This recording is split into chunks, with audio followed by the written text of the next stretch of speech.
Guy Martin is a third-generation lorry mechanic from Lincolnshire. Started on lawnmowers at 6-year-old. And then 12-year-old moved on to trucks. Used to bike to work to go work with my dad.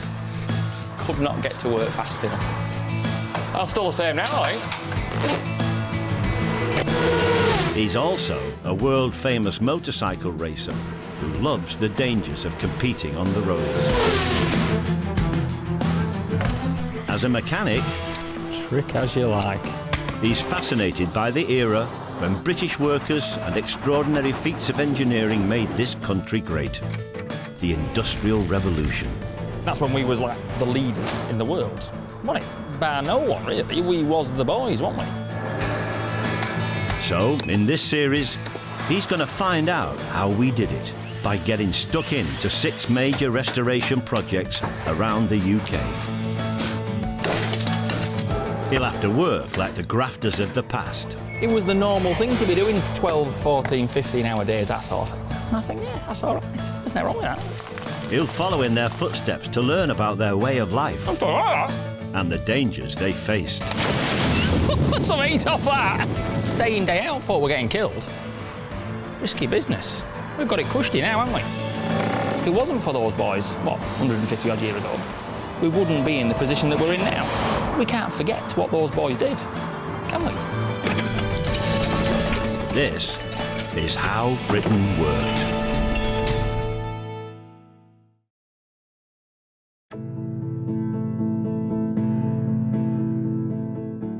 In the 18th century, a momentous change was sweeping across Britain. As agriculture gave way to industry, a new phenomenon was born: the modern factory.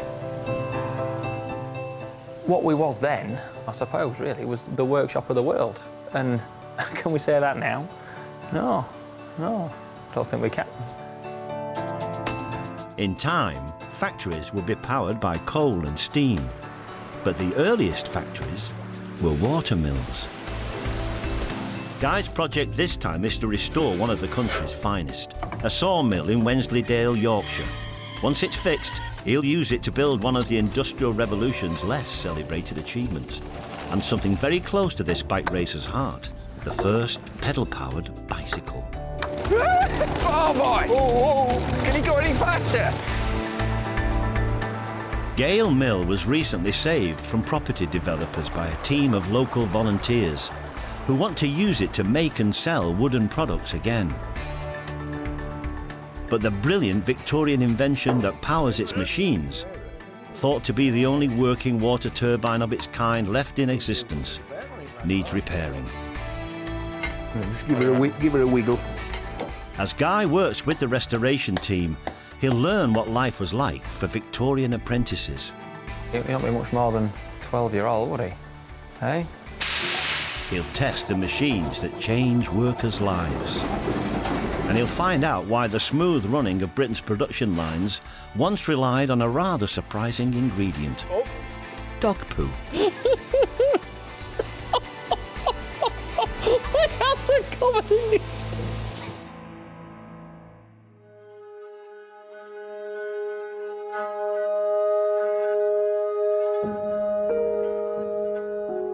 The story of the mill starts in the fields. This is where the new industrial workforce came from.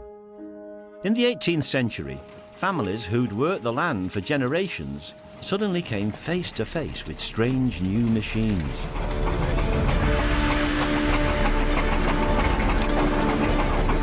Guys got hold of a balance plough, an invention that would revolutionise their world. We're going off fair rate and also, what do you reckon we're doing? Must be doing 3 or 4 mile an hour, do you reckon? You reckon? 3 or 4 mile? Yeah, at least. This is his first time at the wheel, but the plough is making short work of the field. I don't think that's very straight, is it? All right. That's not bad.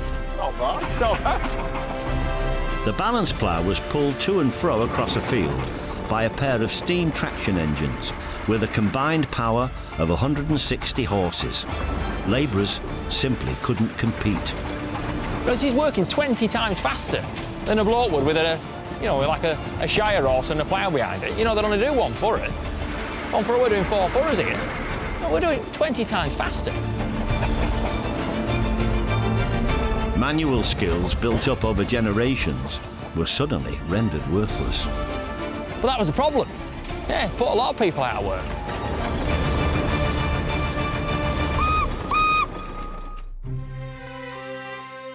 The new technology drove people from the land.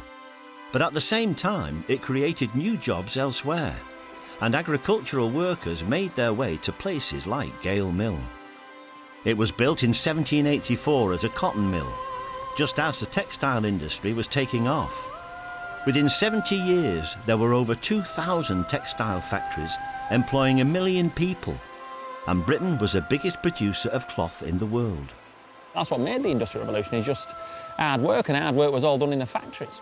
You know, big days. I mean, we're not talking 8-hour days. No, none of that business going on. It was at least 12-hour days that you was doing in places like this. You know, places like Gale Mill, you'd do a proper day's graft and you go home again. And it's hard work that got us the Industrial Revolution, you know, and got this country where it is now. Manchester had so many textile factories it became known as Cottonopolis.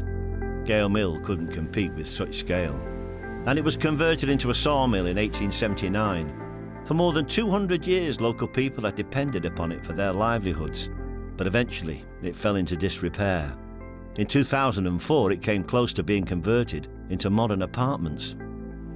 You know, you get these folk from down south, don't you? They sell a phone box and come and buy a place like this and turn it into one of these posh flats with underfloor heating or something. You know, and that was going to happen to this. It was going to happen to this until a couple of years ago. That's when a lot of locals got together, you know, and they fought to keep it, you know, to keep it as it was. The volunteer team raised enough money for a full restoration. The revolutionary turbine at the mill's heart, a masterpiece of mechanical engineering, affectionately known as the Old Lady, was saved. Now they want to put the mill back to work, making and selling wooden products.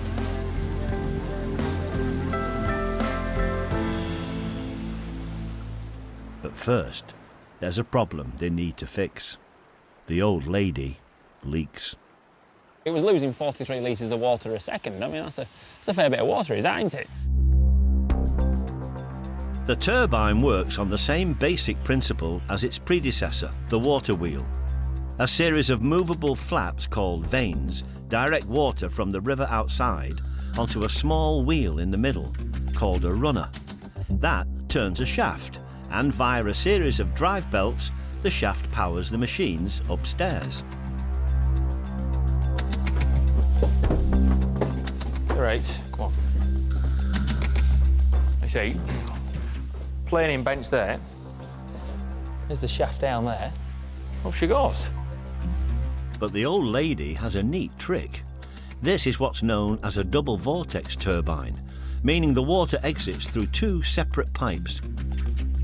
The pipes then drop 10 feet through the river below and into holes dug into the riverbed. The flow of the river creates a vortex in each pipe like water disappearing down a plug hole. This sucking action makes the runner turn even faster, creating more power to spin the drive shaft. You know, it replaced a 22-foot water wheel, and it developed twice the horsepower of what this 22-foot water wheel did. It was only 5 foot high. The casing of this extraordinary machine now needs to be prized open for the first time in living memory to find the cause of the leak. It's all right then, Tony. Where's first then? Take the oilers out. The Yeah. glass oil. Leading the turbine repair is Tony Routh, the last apprentice to have worked at Gale Mill. I came after bad winter of 1963. Oh, bad winter of '63. I've heard my old boy go on about that. Ooh. Well, I was farming at that time, and We don't get winters like that now. no, well, we don't, do we? No, it's bloody, no, it's right, we don't. Right, so what's the plan then, Tony? Well, as you know, she's in two halves, Yeah, so we've all these bolts to take out right round this casing Yeah. to let this half come away. If you drop a nut, guy, yeah. don't forget you're going to go and get it. I'm not going down there. It's cold, it's wet, and it's dirty. I don't want to be in there. It was put in 1879. 1879. And it was never touched till 1970s. And something went wrong with it in early 70s. There was a bolt had given way on one at link arms on these controls. Yes. And I think bit cost about 10 bob or something like that. What's 10 bob? 50 pence. All right, right. 10 pop. I don't know, before my time.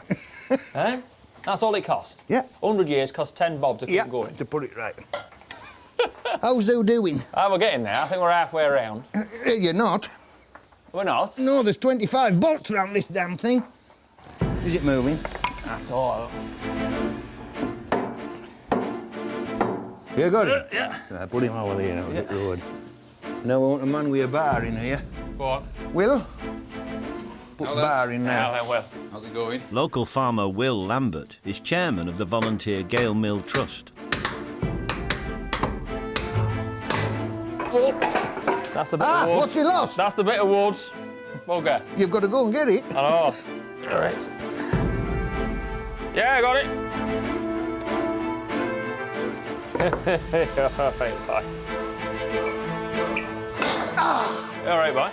Yeah. Finally, the insides are revealed. Whoa. You've got it. That's as far as you can get, Guy. I'm quite impressed, boys. We're the first boys to see this. You know, that's alive. We're the only boys to see it in bits. It's a very historic moment. It is, isn't it? Very historic moment. Yeah. The inspection reveals that after 130 years of wear and tear, the only part that's worn is one of the water guiding vanes. But it's enough to cause a big leak and stop the turbine from producing full power. So the problem that we've had originally, there was too much of a gap between these vanes Then and, been tweaked and the up a bit, case. Yeah. And that's where your 43 litres a second's been 43 going. litres a second going. A broken vane means the machine can't be properly controlled. The water isn't being directed into the turbine efficiently, so the drive shaft is underpowered. Different machines want different amounts of water. Right. So when you have lathes on up here, Yes. she's just on tick hour. Is it? Ah, she's just quite The big saw bench, that big saw bench, she needs it all. You know, this case is tied up against there. The team may have got to the bottom of the leak, but there's plenty more to do if they're to bring Gale Mill back to life.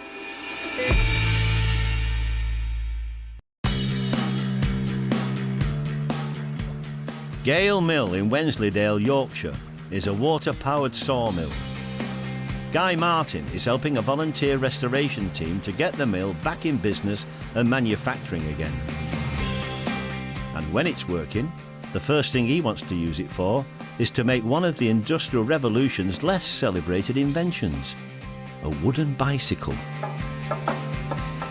The project's been held up by a fault with the 130-year-old double Vortex water turbine, the machine that powers the whole mill. You know what's unique about this? Go on. It's reputed to be the oldest in situ working turbine, definitely in Europe and possibly the world. Is that right? Well, that's what we're told. The water's coming in there, but it's got no... The faulty part needs refurbishing so that it fits snugly again with no leaks. There was too much of a gap between these vanes Then and, been the, tweaked and the up a bit, case. yeah. But while it's off being refurbished, Guy and Tony can get the rest of the mill shipshape and ready to make Guy's bike. So go on then. What are we doing here then, Tom? You're going to sharpen this blade, ready to sort lump of wood. Right. So, first job. This is a fair old piece of kit, this, Ah, isn't it? she's a lovely piece of kit. We've got to remove Victorian guard. I think you don't see many of them Victorian guards. No. They won't big into their health and safety, them boys, does it? That's it. And that puts that up out at weight. So go on, what do you want me to do? And you put a wedge in like that, Right. so the blade doesn't... Oh, she's not going anywhere at She that, ain't going is it? anywhere. You just come square across there, like that. Right. Couple of rubs with a file. And that's it. A couple of rubs with a file, away you go. When Tony was learning his trade here, this was one of his jobs. And that's it. That's all it Just would need. like that. Just a tickle like that. Eh? Just a tickle. Oh, to make a good apprentice. You think I would? Yeah. Would you yeah. have us on? Aye. You would? Yeah. Young boys would sign a 7-year apprenticeship contract, tying them to an employer to learn a trade. Yeah, that's us. How's that? Yeah, but a lap round. Good job. Thank you very much. One thing you must remember to do is take wedge out. Ah, yeah. Do you like me teapot? Apprentices were given all the worst jobs, often dirty, frequently dangerous. Every morning, somebody's job was to go down there and oil alt line shaft. So with the same sort of thing with the train, you'd have to oil the train up before you went out. So That's it's right. The same Yeah, sort of just job. same thing. Will I get down there? Yeah, well, you're thin enough. Yeah. Go on. Will you pass us it when I get down there? There you go. Thank you very much. When it would be working really heavy, there may be in a time through the day when it would maybe need some more oil, and they would send a youngster down there to do it with belt still going, you know. Right. Well, you better watch what you was doing then, otherwise you get ravelled up in it. Well, you see, that's why Factories Act job came in, wasn't it? We talk about young kids, 7, 8, 9, you know. I suppose. And that's, I mean, they were exploiting children and that in them days, weren't they? Good man. Good man. When modern factories first appeared in the middle of the 18th century, there were no real controls on the bosses to stop them exploiting the workforce. Throughout the 1800s, factory acts were passed to improve conditions, but bosses resisted the changes.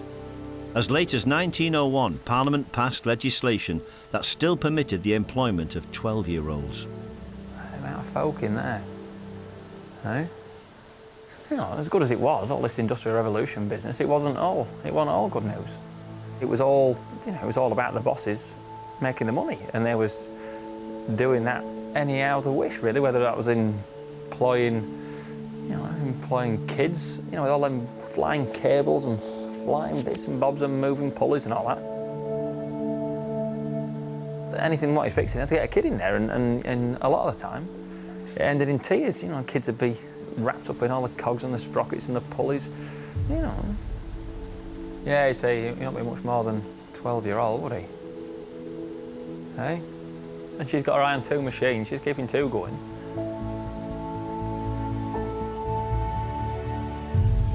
No age, are there? No age.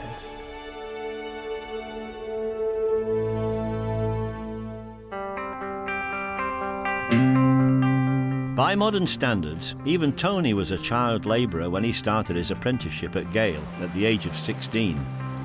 One of his regular jobs was to clean out the race, the channel which feeds water from the river into the mill's turbine. Right, Tony, what's the crack then? Well, right at the top, where water comes into race, there's a large grid to catch the big debris like logs and branches and stuff. And then you get all small debris coming, and particularly back end time, you know, autumn, leaves coming off trees. Yes. Well, they all come down. Well, they don't want to be going through turbine, and we have to rake it out. Right, right. This is the last filter then? This is last filter. Before it gets to the turbine? Yeah. Oh, right, so you want me to rake her out? Yeah, go right down to the bottom and you'll find debris. And how often do you do this? Oh, see what I mean? Oh, yeah, well, just off the side with it? Just off the side with it, yeah. Go on, how often? We can do this 2 or 3 times a day. 2 or 3 times? Oh, aye.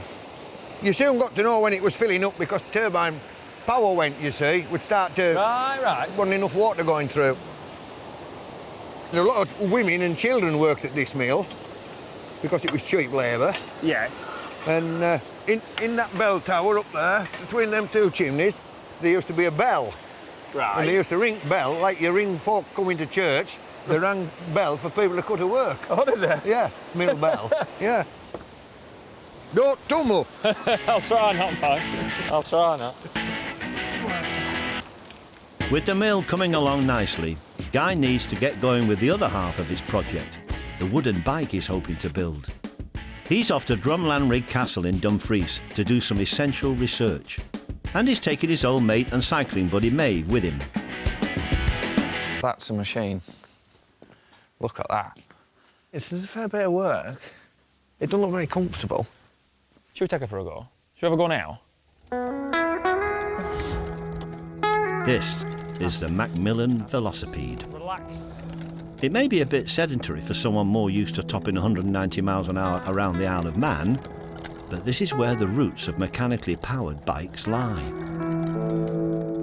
It was the first sort of pedal-powered 2-wheel cycle. That's it, I'm getting the hang of that now. That's not easy, that. But it's not like pedals as we know it, is it? There's no chain and sprockets. You're not pedalling it, you're like treadling it. All right. It was designed in 1839 by Scottish blacksmith Kirkpatrick Macmillan and inspired every pedal-powered bicycle that followed. Come on, get your toe down, driver. Even the penny farthing. It's beautiful. In 1842, Macmillan embarked upon an unusual publicity stunt. He rode from here to Glasgow. That's the end of 70 mile, man. He did that in a day. On this, Fair play. We ran over someone when he got there. Got locked up for the night. Oh dear, right. I don't know what the hell he was doing, running over someone on this. Do you want to have a swap at the bottom? No. After release from prison, he rode his bike home and never used it again. All right. But Macmillan did allow his design to be copied and improved upon. As a result, bicycle manufacturing and ownership exploded. While today there are just 3 bicycle manufacturers left in the UK, at the start of the 20th century, 80% of the world's bicycles were made in this country. Coventry was the epicentre of push biking Mate, in the that's whole amazing. world. Coventry? Yeah, 300,000 a year there was turning out of here. Bloody hell, that's a lot. You know, there was 40,000 people employed in the whole push bike industry. That's a lot of folk, that. You wouldn't get them in a phone box. You'd be making your career, wouldn't you, building push bikes? Of course you would.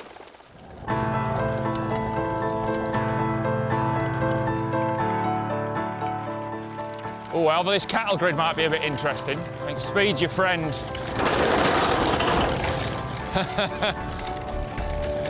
All right, you cheating bugger. You better go over the cattle grid. Oh, we ain't got any brakes, boy. You what? We ain't got any brakes, and it's a bit frosty. Oh, on this Revive's lovely getting morning. away. She's getting away from me. She's getting away from me. I was doing about 25 mile an hour, that's what I was doing. 11, I was doing more than 11 mile an hour. I was doing more, they're telling me 11 mile an hour, I was doing more than 11 mile an hour. And whatever, if it was 11 mile an hour, it felt like I'm starting faster. We're licking on now, boy.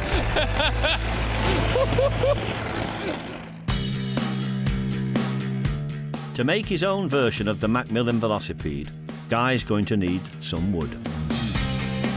A dead elm on a farm near Gale looks ideal. And he's managed to borrow one of the traction engines he used earlier to help get it back to the mill. Right, we're going to cut into the back of this. But it's dead though, isn't it? Oh, very dead. But Go on, it'll be then. as hard as hard. Right, Go on, then. get your sitting round there. Ah, she's not very... Right, now. I'm not going to end up in the water. We're doing things in a very authentic way, making this, aren't we? So we're, you know, we're not going to get the chainsaw out and cut the tree down, are we? We're going to set about it in the proper way, the 2-man saw. You ready? Pull, me pull, you pull, me pull. Hang on, boy, you're pushing. I'm not. Good man. Well, we're going to be here a week or two with the looks of this. Yeah. We thought, right, we'll get the steam engine struck up and, you know, get a bit of tension on it. And then I thought I was on the back of the steam engine. I thought, well, bugger it.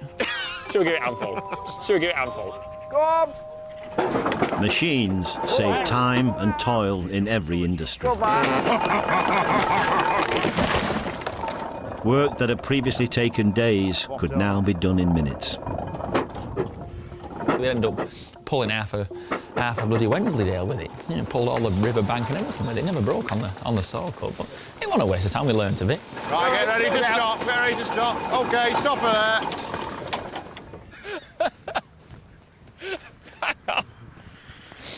It's done the job anyway. We should have just done that in the first place, really.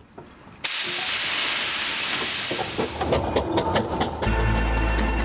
fast.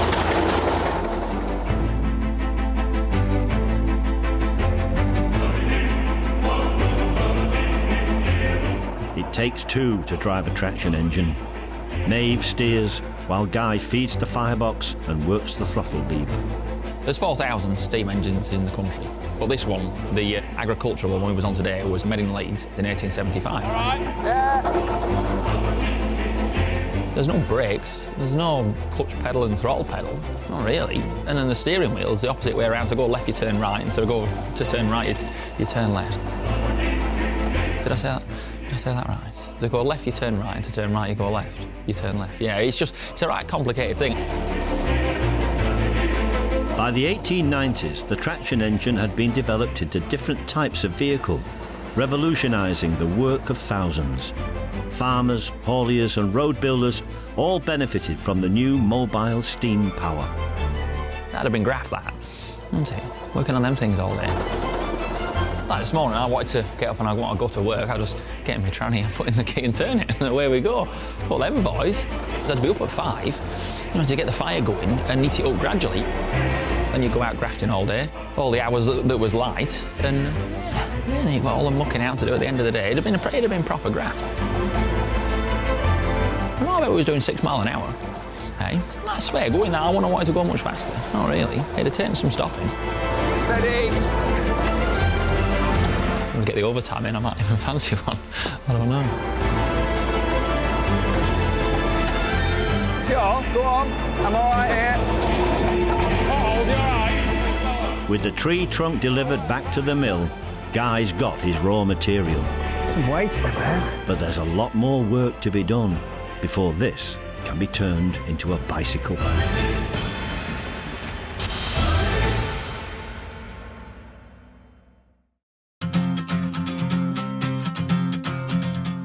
Gale Sawmill in Wensleydale, Yorkshire was built in 1784.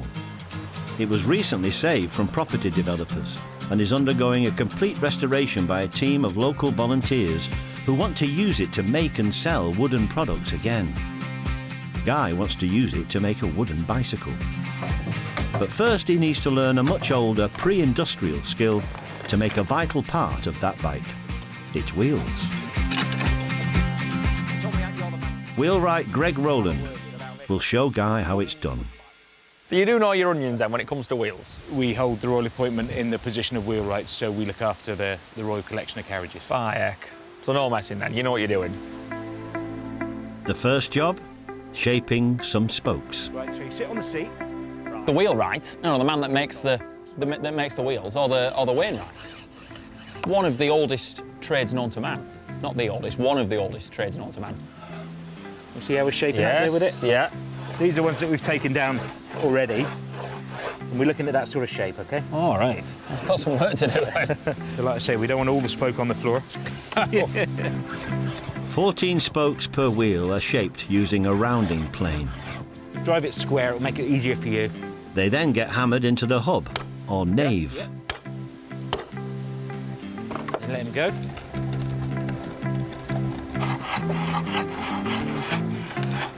That's it. Okay. Yep. By heck. Next, rim sections called fellies are hammered onto the top of the spokes. That's it. Yeah, that's fine. So he is proper technical, but he's not talking about, you know, oh, it's within a couple of thou here or a thousandth of a millimetre there. It's none of that business. It's all feel and angles and just things looking right. Yeah, just about. I was asking him about this, you know, we're dealing in trigonometry and pi r squared and all that business. No, I said if it looks right, it is right, and I can see where it's coming from now. Yeah, so this is the original way. Yes, so Right. we're doing exactly as our forebears did. Right, spot on, spot on. Does seem funny how the biggest gaps. My spoke. My spoke. Well, I'm glad I'm not riding the bike. it'll be race. It'll be lovely. To add strength and durability to the wheel, a tyre is needed. You think a tyre, don't you? You're just gonna, you know, you put your tyre on and you blow it up, but no, we're talking a metal tyre. First, they have to bend a section of mild steel into a circular shape using a tyre roller. Yep, here we go. Then the tyre must be cut to exact length, measured precisely using a traveller. The important thing is don't let it slip. The trick is to make the tyre a bit smaller than the wheel. It's then heated up on a bonfire so it expands, and then, hopefully, it will shrink onto the wheel for a perfect fit. The shrinkage on the tyre is the most important part of the wheel, really, Yeah, because no pressure out. if you get it No wrong, pressure. it won't go on because it won't expand enough. If you get it too tight, if you get it too big, you might as well not bother. So it's got to be just about right. So we add all these up. So there's an 1/8, another 1/8. So that's 3/8. I'd say you've got about 5/8 there to shrink. 5/8. So this is where the true size of the wheel as it stands Yes. is. You need to come back to there. So that is how much smaller this tyre will be than the wheel. Yes. So that's how much we've got to expand it in the fire.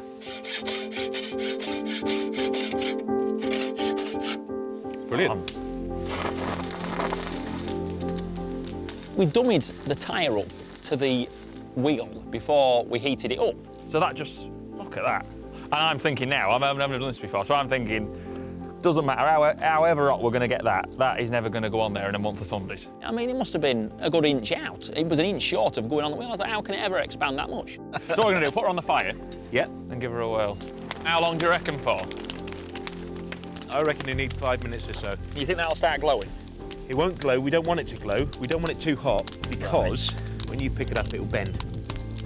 I'll run a bit of stick against the tyre. Yeah. If that burns, the tyre's hot enough.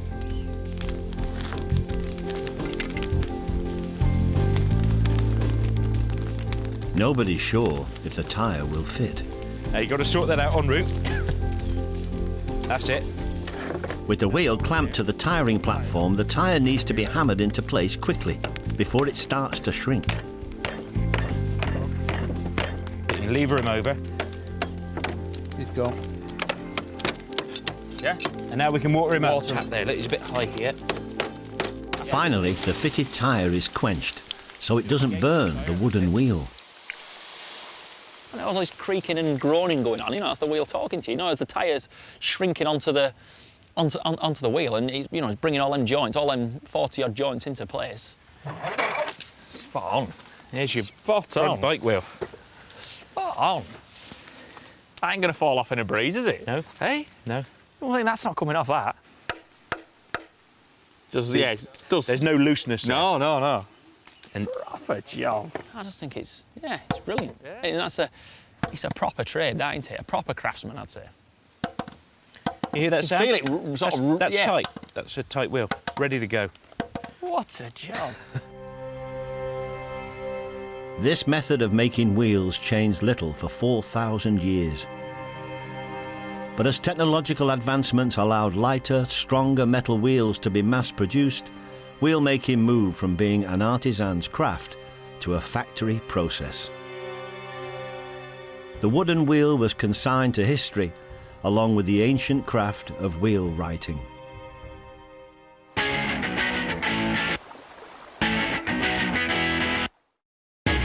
Inside the mill, the restoration work continues.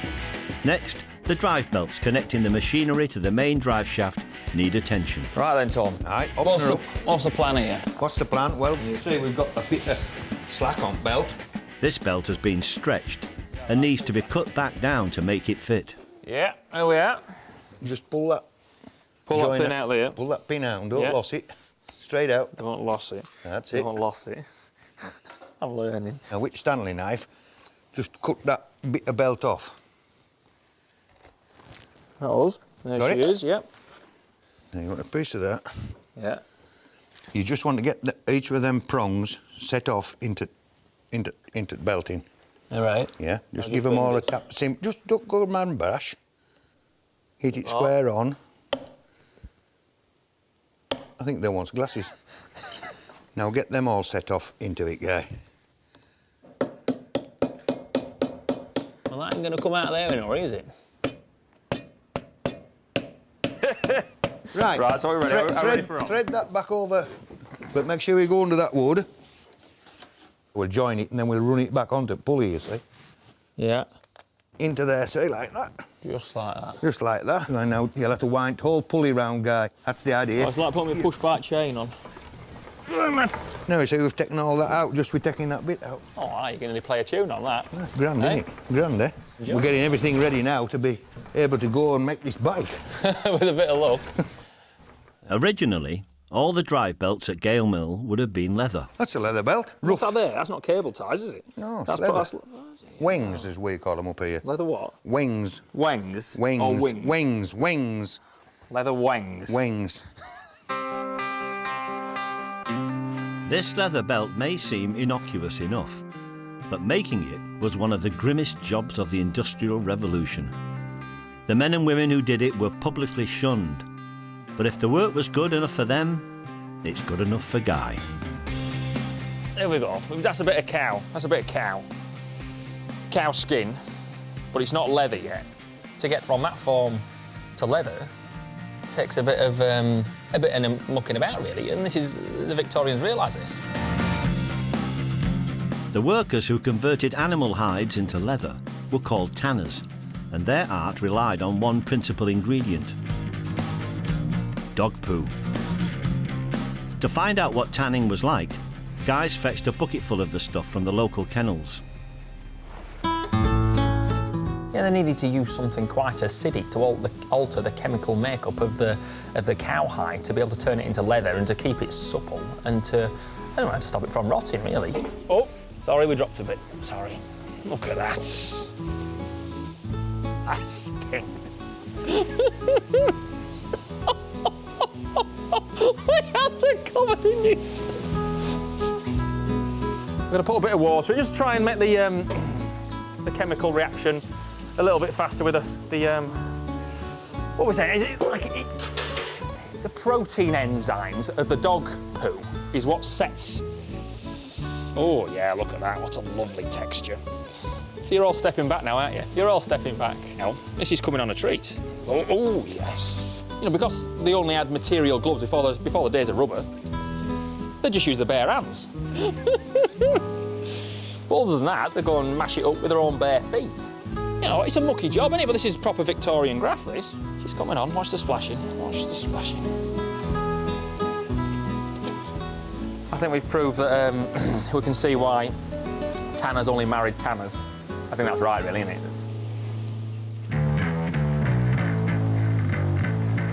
Back at Gale Mill, the damaged vane from the turbine has finally been reconditioned and painted. This is the last piece in the restoration jigsaw. That's the vane we've had doctored and squared up. Yeah, we'll get her fitted in there, and yeah, hopefully the turbine will run a bit more efficiently. First, the vane must be bolted into position, then connected to the series of cranks, rods and gears which open or close it. The vanes are the turbine's accelerator pedal. The more they're open, the more water flows into the turbine and the more power is created to run the mill's machinery. This is precision engineering. Even the slightest imperfection will cause a massive leak and render the whole restoration pointless. Done too good a repair on it, laddie. Oh, she's good. I think it's the paint in it, is it? Ain't a lot of room for error. There's no room. Come on, bingo. Look at that. Just give her a wiggle. Spot on. Yeah.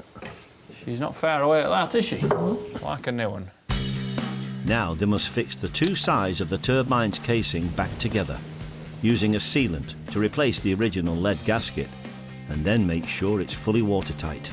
This is why I had her on originally. Squashed it in and cut it as a gasket. Boom. A lot of grunting going on. I don't know what's happening. Are we ready for pulling her up, do you reckon? Outside, I'm ready to go. Yeah? Are we ready? Yes, Ready when you are. Start winding away.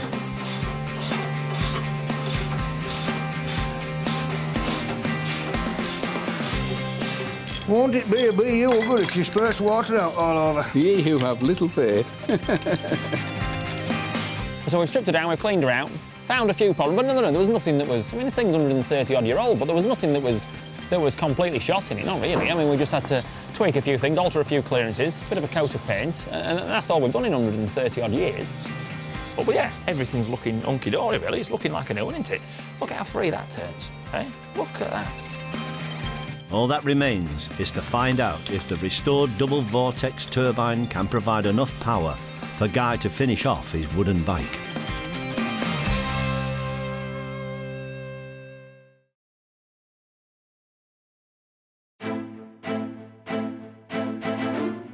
Gale Mill in Yorkshire has been undergoing a major restoration for the last 8 years, after it was saved from residential development by locals who wanted to get it back in business. At its heart is a Victorian water turbine, which should be capable of powering every machine in the mill. Guy and the team have rebuilt the turbine to fix a leak and restore it to full power. Now the moment has arrived to see if all their work has been worthwhile. What's the plan now, then? It's fingers crossed. Get yourself up there, turn control on, and see what happens. It's time to get this 130-year-old turbine working again. Do you want to strike her up? Don't overdo her, just let her go quietly. You ready?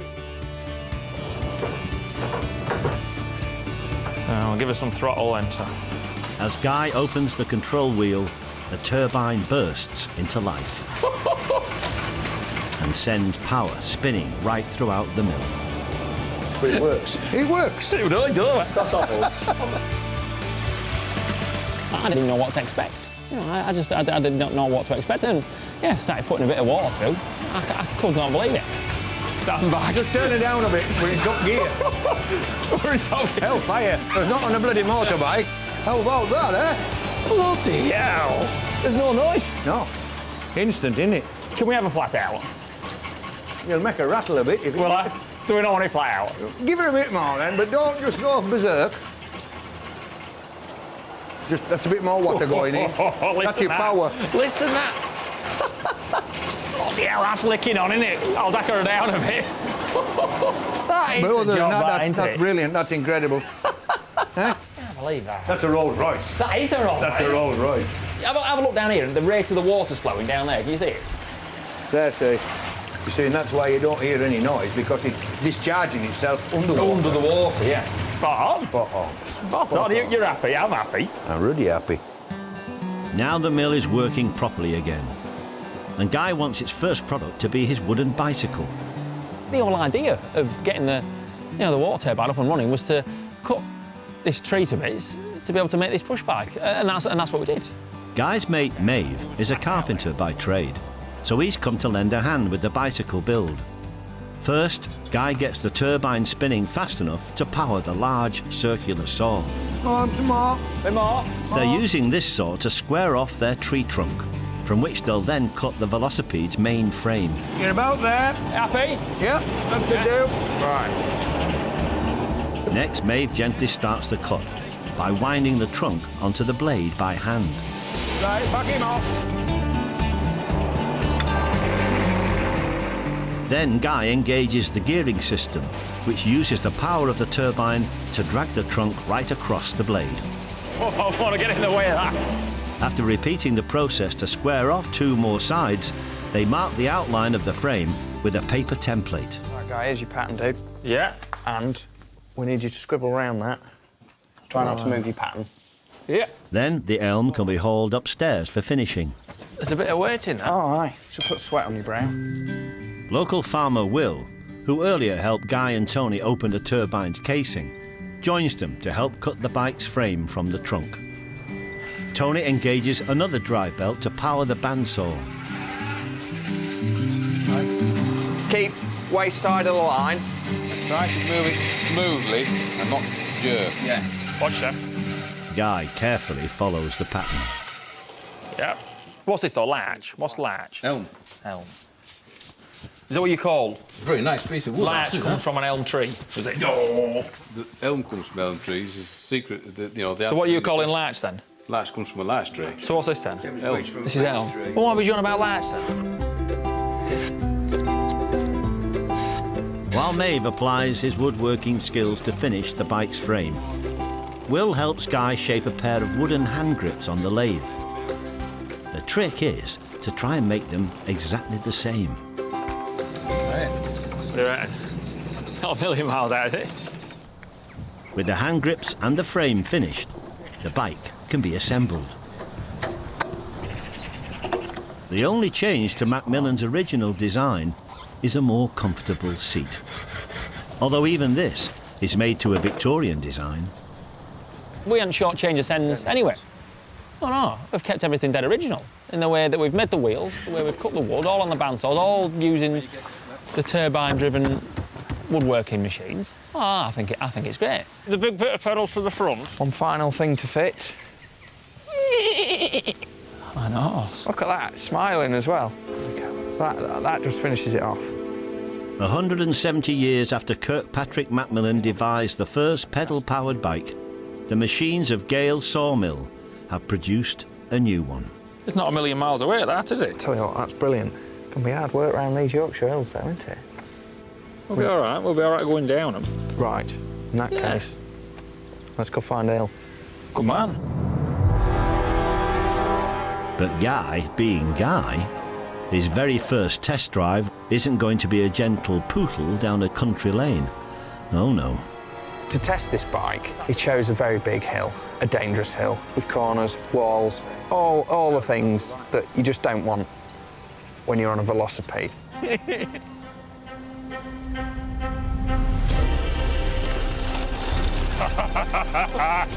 Look at the speed of them pedals. But you try going downhill with your feet on the pedals, no chance. Your legs can't keep up with it. There's no brakes. You see, no, they say to use my feet as the brakes. Can you go any faster? Well, I was getting a bit close to that wall. I think if I'd hit that wall, I'd have probably gone through it. You felt the weight of the bike. Does it weighs a bloody ton? Oh, you bastard! I don't reckon there will have ever been a velocipede going that fast, ever. Ever. I mean, I even think Guy was scared at one point. I was just a passenger. I was just, yeah, definitely the whites of my knuckles. You could definitely see the whites of my knuckles. I was clinging on for grim death. All right, I enjoyed it. It was all right. Definitely a bit of an adrenaline rush. You wouldn't think so, but I wasn't doing 20 mile an hour. Do you think I was doing 20 mile an hour? Guy's given his wooden bike to Tony and the team to put on show at Gale Mill. It's now fully working, open for business and keeping the restoration team extremely busy as they keep its 19th century machinery running. I really appreciate it now, but I don't know if many folk do, and whether watching this programme will sort of bring it on to a few folk of what this country was, and I suppose at some points what it still is. You know, what we used to make, well, the inventions that came out of this place, I think it's great. And I think, yeah, 100 years' time, if this place is still going, I think hopefully folk will, it'll bring it on to folk.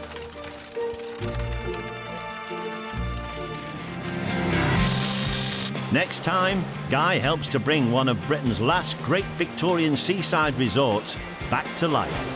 Bloody freezing! He'll do perilous work on the 19th century pier.